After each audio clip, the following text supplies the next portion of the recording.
Now, Albert Einstein had a quote. He said, imagination is everything. It's the preview to life's coming attractions. This is important information. But let me tell you where Albert Einstein got that paraphrase from. He got it out the Bible because it's actually a scripture.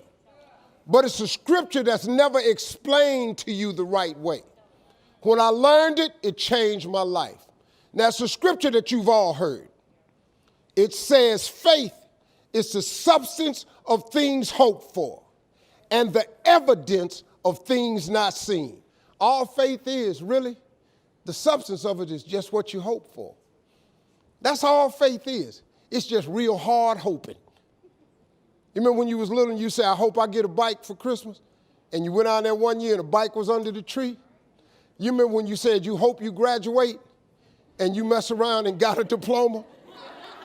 Didn't you remember when you said you hope you get a job and you mess around and you got a job?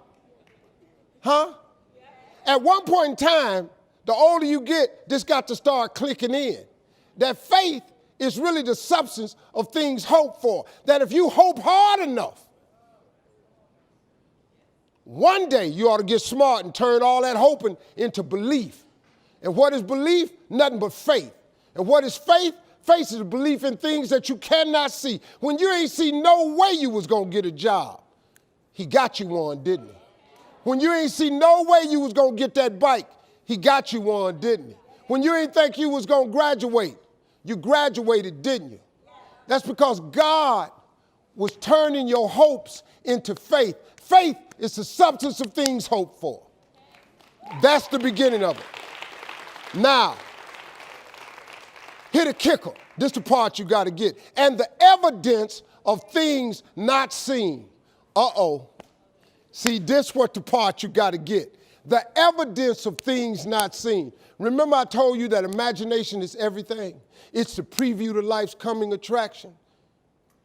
Man, do you know, now let me tell you the problem with your imagination. Problem with your imagination is you tell it to the wrong people.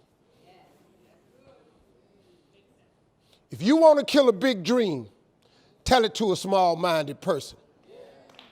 Do you know how many times God has showed you something in your imagination that you knew was just for you? You were so excited when it came to you, you went and you shared it with your family and friends. You know what they did? They shot it down. You know why they shot it down? Because they couldn't see it. You know why they couldn't see it? Because God didn't show it to them. He showed it to you. He showed you the evidence of things not seen. See, they might love you, but they don't know what God gonna do for you. My teacher thought she was sparing me. Take your stupid self up there and try to audition for TV with this stuttering problem. She thought she was saving me. She might have even meant well. But she didn't know though.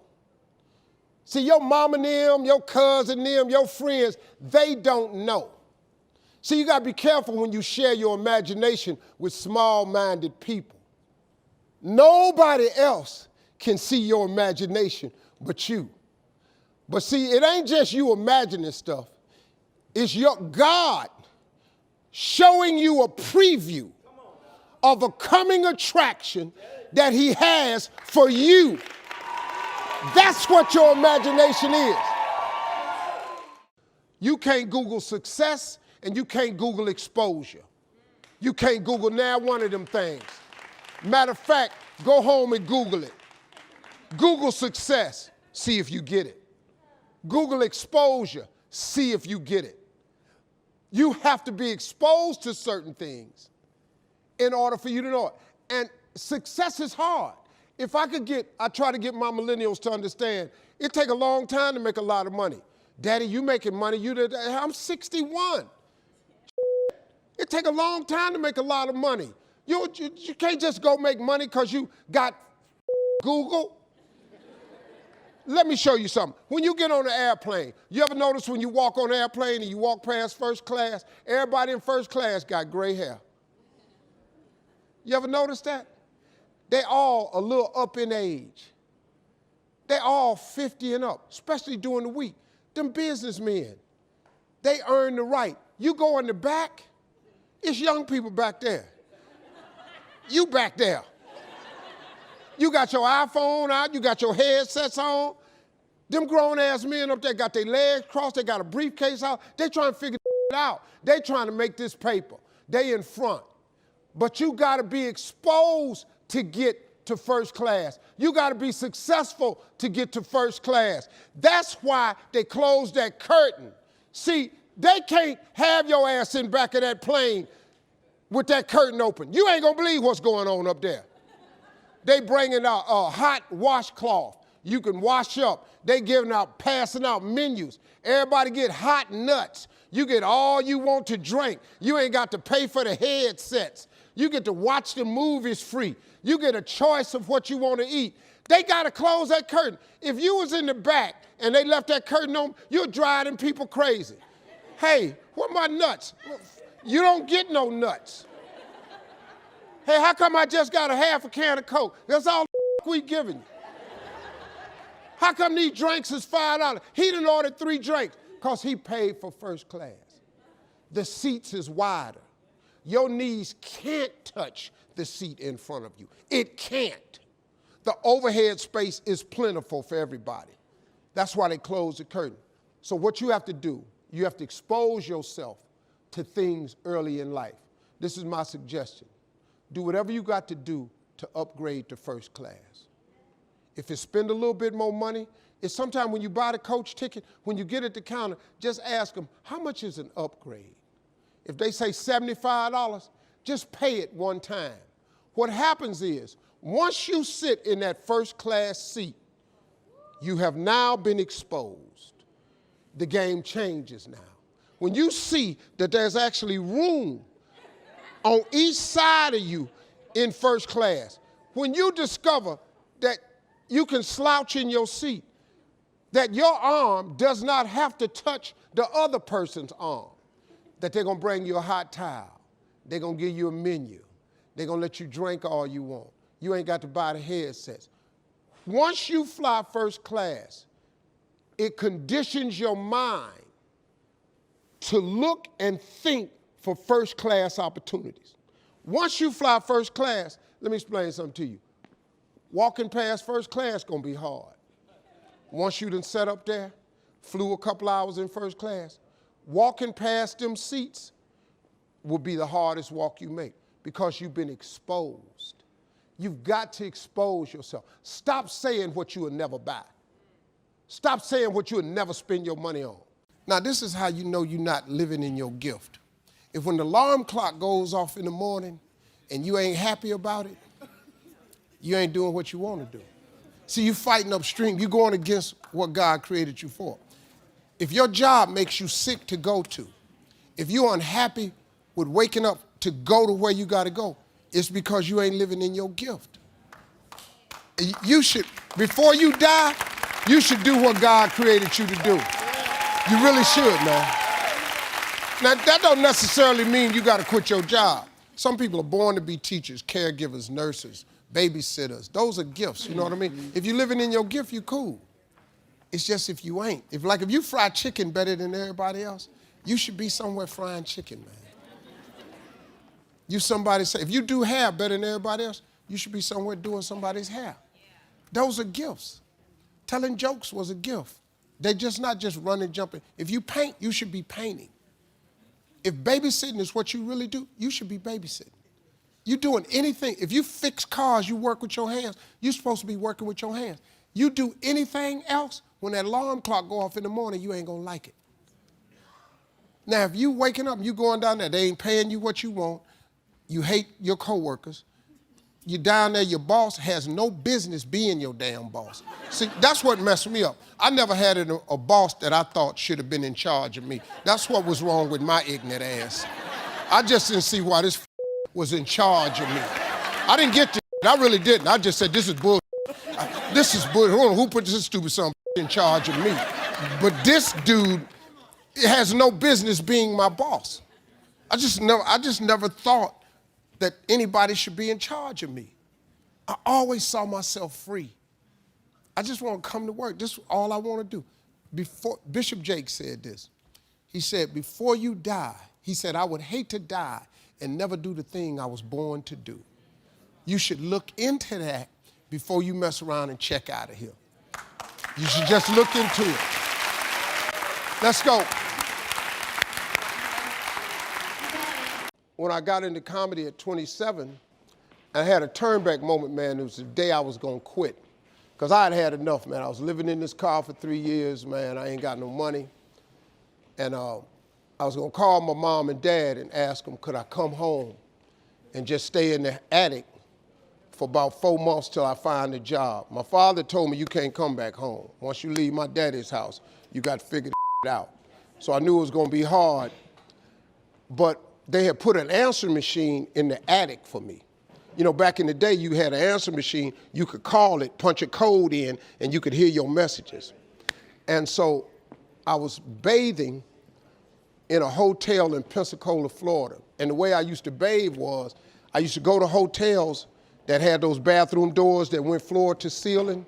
I would go to real fancy, like Ritz-Carltons and stuff like that, because they had linen towels wrapped up in a basket. And I would take a bunch of them and run hot water on them, and I'd take them in the stall and shut the door, and I'd take my bag and I'd soap up. Then I would wait till the coast was clear, and I'd run out and get a bunch of more rags and soak them up and come out and wipe it off. Then I'd stand there and dry, put my clothes back on. That's how I bathed every other day, man. And so I was in there one time, and they had a convention in town. And when I got all the stuff, I soaped up. This convention let out, and men was just coming in the bathroom, and I couldn't go out, so I couldn't get the soap off. So I let the toilet seat down, and I'm sitting there, man. I just started crying. I said, man, I can't take this no more. I'm finna quit. I'm gonna go call my daddy, just ask him, can I come home, man? I can't do this no more. So before I called him, I called the answer machine, and I got a message. And it said, Steve Harvey, this is Chuck Sutton from Showtime at the Apollo. We saw a tape of you. If you would come to New York Sunday night, this was a Thursday, come to Sunday night, we're gonna put you on TV, Showtime at the Apollo. Put me on TV, that was my dream. But I had a problem. I had $25, and I couldn't get to New York. How was I gonna get to New York with $25? So I said, man, I went back in my car, and I'm crying again. I said, man, God, I finally get a shot to get on TV, and then I can't even go. I said, how could you do this to me? You know, I'm 30-something now, man. I've been waiting my whole life, and you get me here? So I said, man, let me call this machine back and just see if he said this Sunday. And I called it back, and it said, Steve, this is Chuck Sutton from Showtime at the Apollo. We saw a tape. We have an opening for you Sunday. If you could get here, give me a call, let me know. We'd love to put you on TV. I said, so I got ready to hang up. And I heard, boop, you have another message.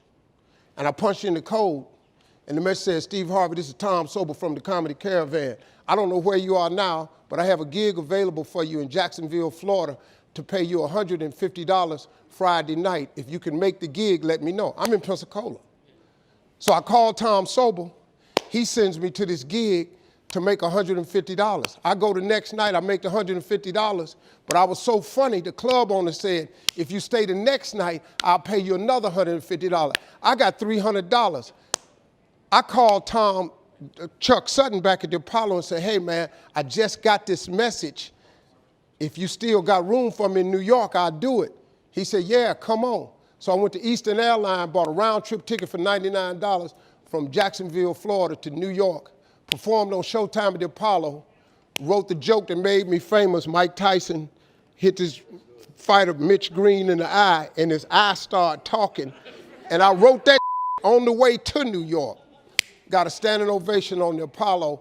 I have been on television ever since that night right there.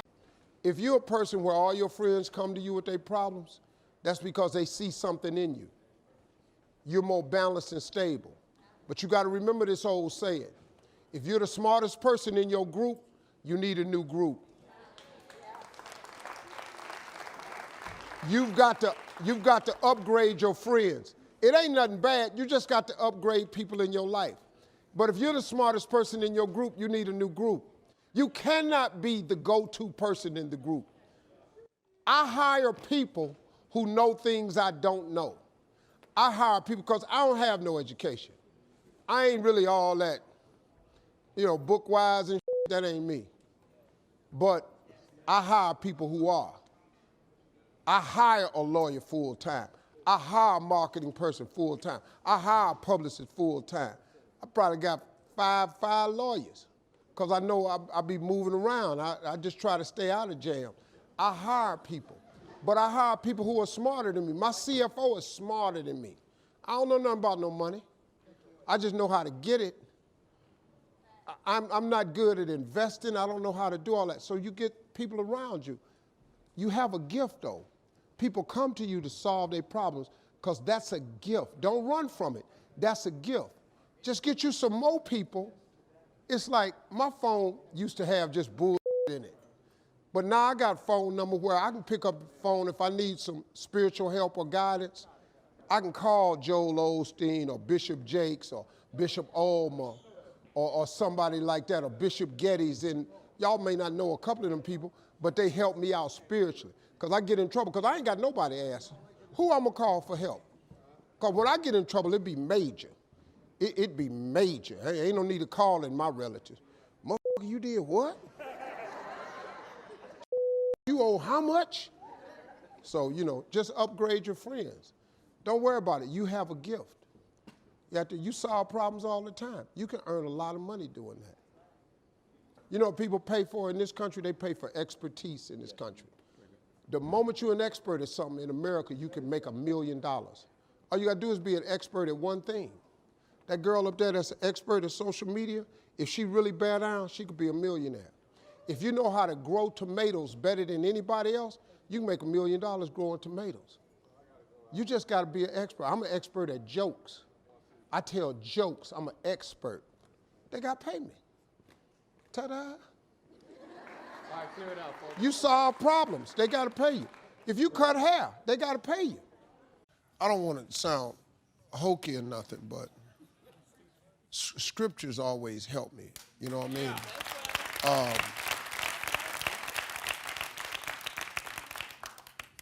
It's sort of crazy. Look, I know the way I am, that people find that hard to believe, but I'm a spiritually based person. As crazy and as off base as I am, I would not have gotten here if it wasn't for scriptures. It's the only thing, it really is. It's the only thing that's gotten me to this point. I didn't know the way here. I didn't know the way to this. I didn't know how to become this, but I knew God did. So I relied on him, his guidance, and I just asked. I've asked God for more stuff than anybody in this room. I promise you I have. I put in really huge requests with him. I've out-asked most people in my family, I've made some decisions that was counter to what a lot of people thought, but I have a huge amount of faith. I really believe God can do anything. I really can. I really don't think he can fail. So with that in mind, I ask for stuff that's out of the ordinary. I don't ask God for nothing regular. I ask him for outrageous things. Because I live by a scripture, Ecclesiastes 3:20. I expect God to do exceedingly and abundantly over all that I think I ask. Because I honor him, his blessings will chase me down and overtake me. I will be in the right place at the right time. People will go out of their way to be good to me. This is my declaration as a servant of the Lord. I read that scripture every day. And that's how I got here. I ain't got no education. I flunked out of school. I have nothing. I'm not the brightest person in this room. I'm really not. But you can't out faith me. You can't out believe me. And you can't out hustle me. You can't out hustle me. You can't out believe me. So I'm going to win. It's a lot of people more talented than me. It's a lot of comedians that's funnier than me. It's a lot of people can act better than me. It's a lot of game show hosts out here. Not now one of them can out-hustle me, though. There ain't a person living that can out-hustle me and then out-believe me. I believe in God and I hustle. You can't win. You can't. I ain't trying to beat you no way. You know what I'm saying? See, people look at life wrong. People look at it as a game. Like if somebody winning, you lose. This ain't a game, this is a contest. Everybody can get a blue ribbon. All you got to do is go to the fair with your show.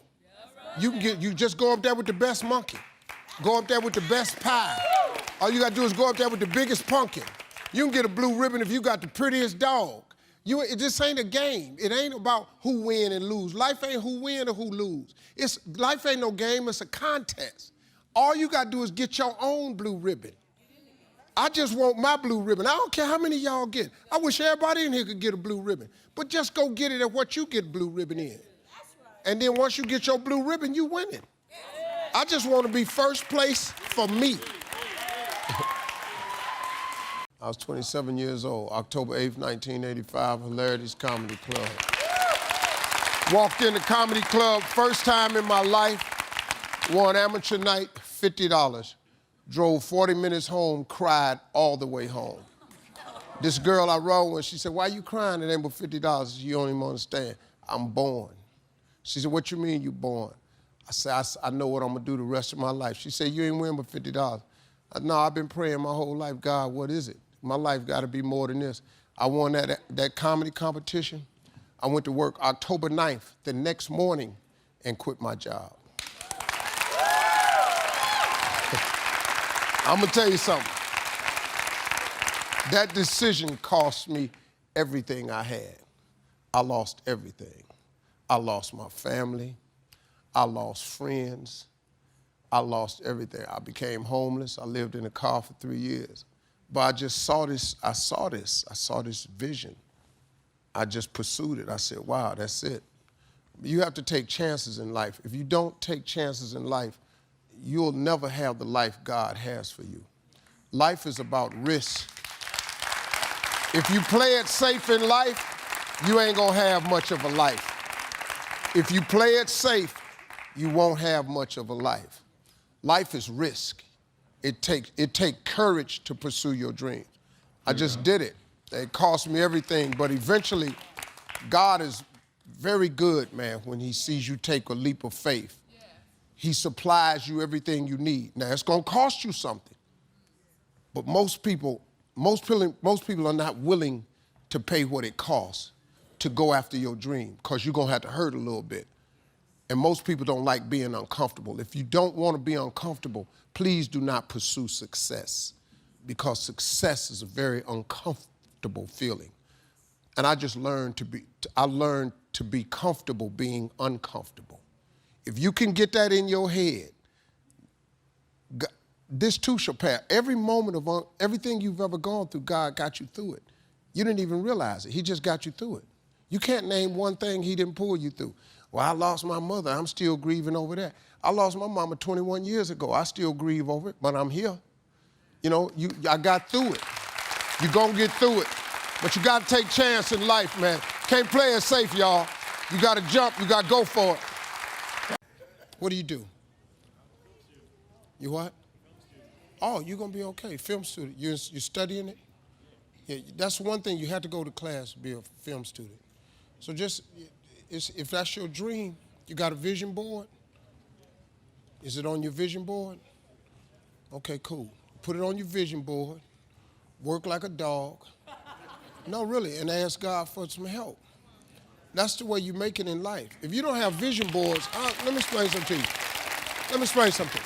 People do not understand this.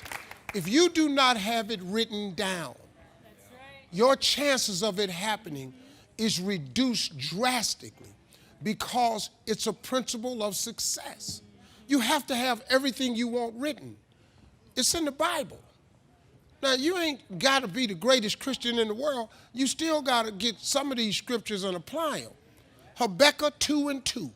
It says, write the vision and make it plain, so that he who reads it will run to it. And even though it tarry, that means take a long time, wait for it, for surely it will come at an appointed time. That's in the Bible. Listen to me. That's real. If you don't think it's real, I dare you to try it. Write everything you want on a piece of paper.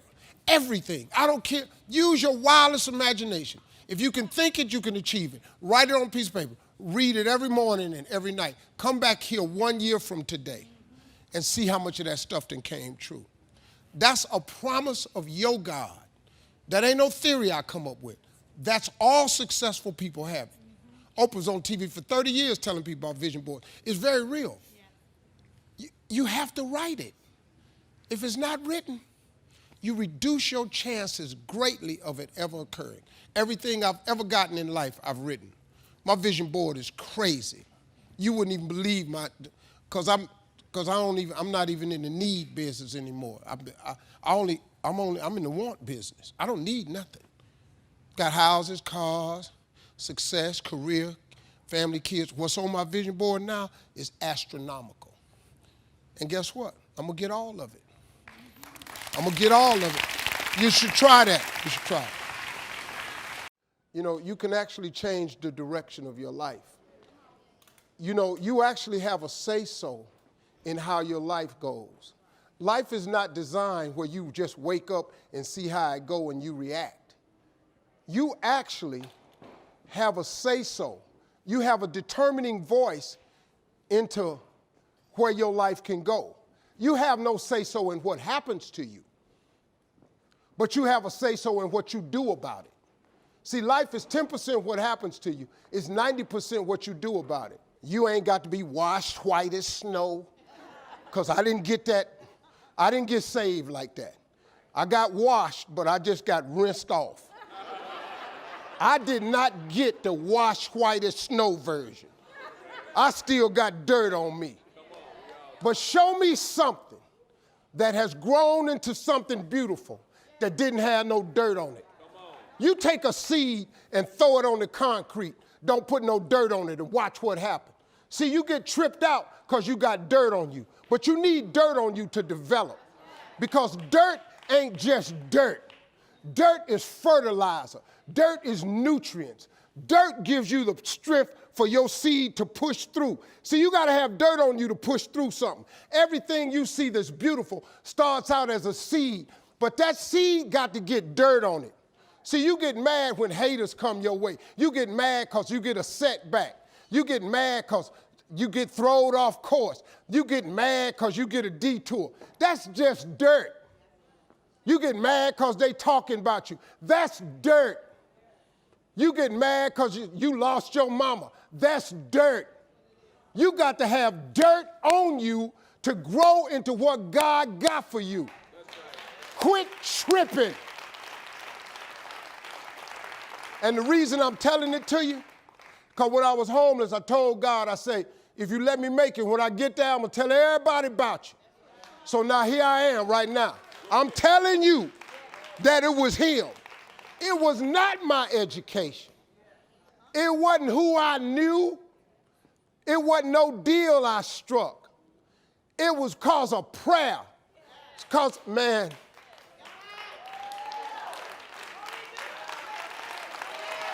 I just kept praying. When it looked like I wasn't going to be nothing, I kept praying.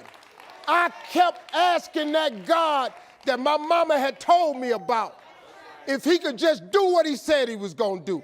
You said if I have not because I ask not, I'm going to tell you what, I'm going to just keep asking. And when it looked like it ain't coming, I'm going to sit here and I'm going to wait on it anyway. When they told me you'll never be nothing, I didn't listen to them. I'm going to sit here until you get here.